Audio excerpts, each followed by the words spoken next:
nagbabalik ang Miss Q&A, Reyna Talakera 2026 Talakitoks of the Week. Mula sa 6, 2 ang nanaig sa naunang 2 rounds. Kaya naman back to 0 ang scores. At 10 pa rin ang highest score na maaaring ibigay ng ating mga hurado. Lapagan na ng mga pangmalupitan nilang abla dito sa Declamation.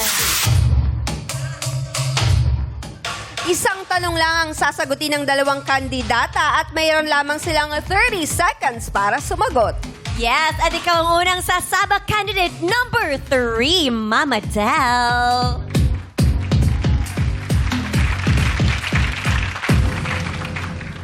Saya ni Mama Del, oh. Ready. Kumikinang. Kaya ngayon, oras na para kay candidate number 2 ilagay ang headphones. Sure ka? Baka lang kasi hindi ka sure. Hindi, eto. Pinapakita na Nagpause kasi natin. siya. Headphones. Hiningahan niya. Ang hahaba namang damit nyo, no? Yes, we love it. It's Saturday. Happy weekend. Gusto ko namang ganyan damit. Ah, talaga? Oo. Madaling magwiwi pag ganyan. Alright. Number 3, Mama Del. Meron kang 30 seconds para sumagot. Ang tanong, sa iyong palagay, sino ang mas matalino? Ikaw o ang artificial intelligence or AI? Sino ang mas matalino? Ikaw o AI? 30 seconds, go! I believe, ladies and gentlemen, na mas matalino po ako kaysa sa AI.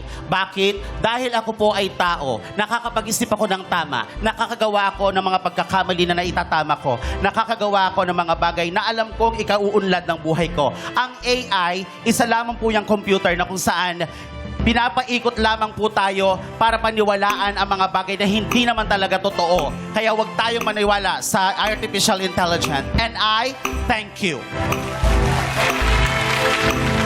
Maraming salamat, candidate number 3. Now it's your turn, candidate number 2, Rain Bayonon.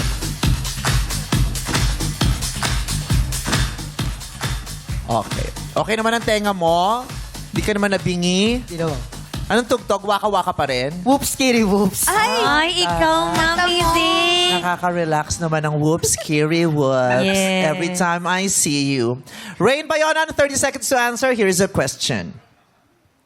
Sino ang mas matalino? Ikaw o ang artificial intelligence or AI? Sino ang mas matalino? Ikaw o AI?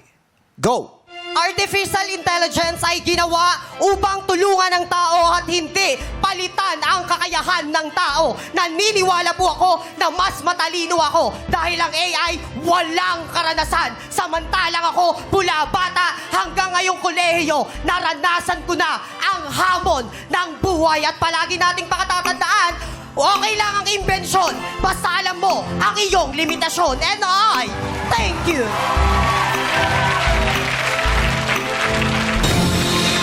Humingi kami ng paumanhin kay number 2. Sorry na. Galit ka kasi. Sorry na. Oo. Sa ngalan ng buong programang ito, sorry na. Pasensya na. Oh, gumanon siya. Baka hindi ka pa makapag-exam talaga to dahil sa galit sa atin. Maraming salamat, candidates 3 and 2.